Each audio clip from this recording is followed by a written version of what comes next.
Hello everyone, আসসালামু আলাইকুম।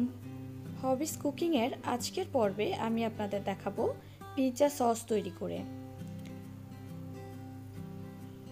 আমি এখানে 3টা টমেটো নিয়ে নিয়েছি, মুখগুলো একটু ছুরি দিয়ে কেটে নিয়েছি। টমেটোগুলো এখন আমি সেদ্ধ করে নেব।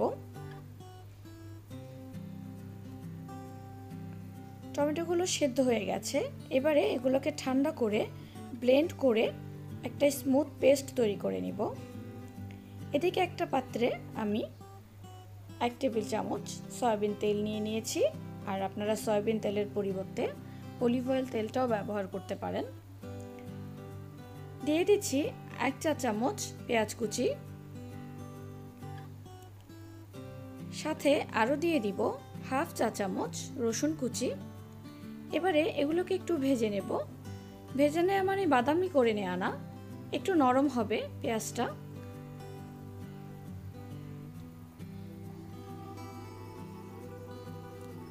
নরম হয়ে এসেছে, এবারে এর মধ্যে আমি টমেটোর যে পেস্ট তৈরি করে রেখেছিলাম সেটা দিয়ে দিব।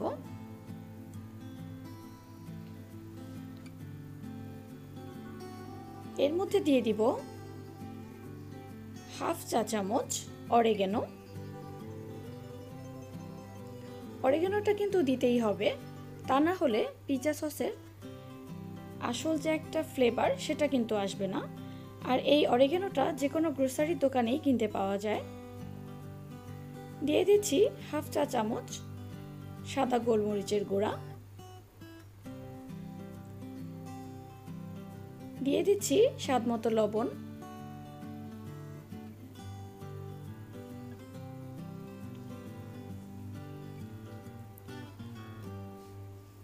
এবারে আমি দিয়ে দিচ্ছি 1 চা চামচ পুদিনা পাতার কুচি।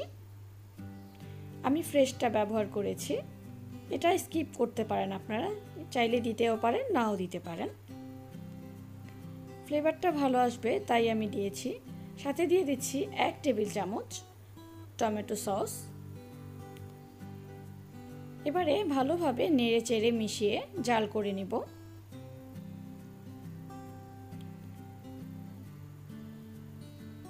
দেখুন সসটা কিন্তু একদম ঘন হয়ে এসেছে।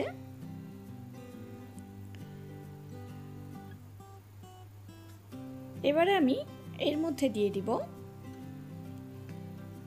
হোয়াইট ভিনেগার কিংবা সিরকা, যেটাই আপনারা বলেন, তাহলে সসটা থেকে গেলেও নষ্ট হবে না।